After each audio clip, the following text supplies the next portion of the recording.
Iran has summoned the German ambassador over what it says are anti-Iranian activities and destructive positions taken by German politicians. 250,000 people turned out in Munich last week to oppose Iran's crackdown on anti-government protests. Several German politicians have expressed their solidarity with the protesters. Meanwhile, Iranians have been marking the end of the traditional period of mourning for Muslims since the protests were suppressed last month. It's thought thousands of people were killed.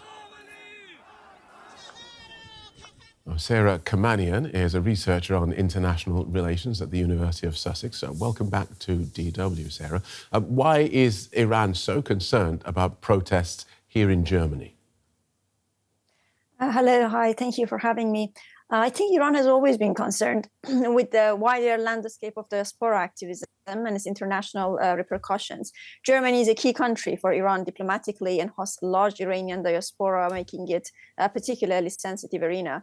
This concern, I think, has intensified recently as protests have expanded across Europe, especially in Germany, at a time when Iran was excluded from Munich Security Conference. So I think the symbolic dimension of this was really important, increasing their dissatisfaction with the situation. But I think the regime is also especially wary of the support that Germany might be giving to the protesters.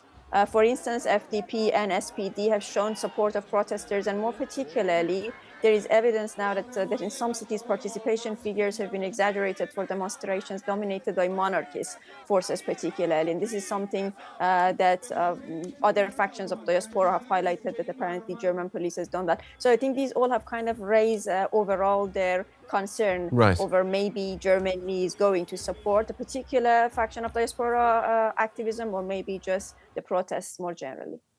Iranians are marking the end of the 40-day mourning period for people killed during the recent uprisings. And I understand that this mourning period has played quite a significant role in Iran's history.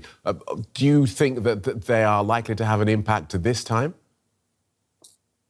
Well, 40-day mourning commemorations are very important at the moment, more particularly because they function as a bridge between private grief and collective mobilization at a time that people don't have really, they had occupied spaces and it is being given away from them once again. They provide a space for public gathering, particularly by connecting families of the martyrs and allow their voices and demands for justice to be raised collectively. This is especially significant because as many of those killed remain unidentified, many are still missing, many are imprisoned, and others have already been sentenced to death. Some have died under suspicious heart attacks after their release from detention, and many people have committed suicide. We see an increase in the number of suicides. So in this context, mourning become a form of seeking justice and remembrance. And even though it is a form of political disobedience that is very non-violent, still the state has often refused to tolerate. For instance, in Abdanan, and one of the city security forces opened fire on people during mourning ceremonies once again. But they're very important in as I said, remembrance and commemoration and linking people together at this hard time. And in less than a minute, if you wouldn't mind, are the protests essentially over now, for now? I wouldn't, for now, maybe, because I wouldn't say that, I mean, the political circumstances in Iran is very fertile for more unrest, right? But as I said, the situation is now so that people are traumatized, people are shocked of the violence they have endured. And as I said, situation is not amazing. So while it's crucial to remind the world that Iranians' legitimate demands remain unmet, we should avoid romanticizing uprisings as this risk creating false expectations and misplaced hope. Thank you for talking us through that. Sara Kermanian from the University of Sussex.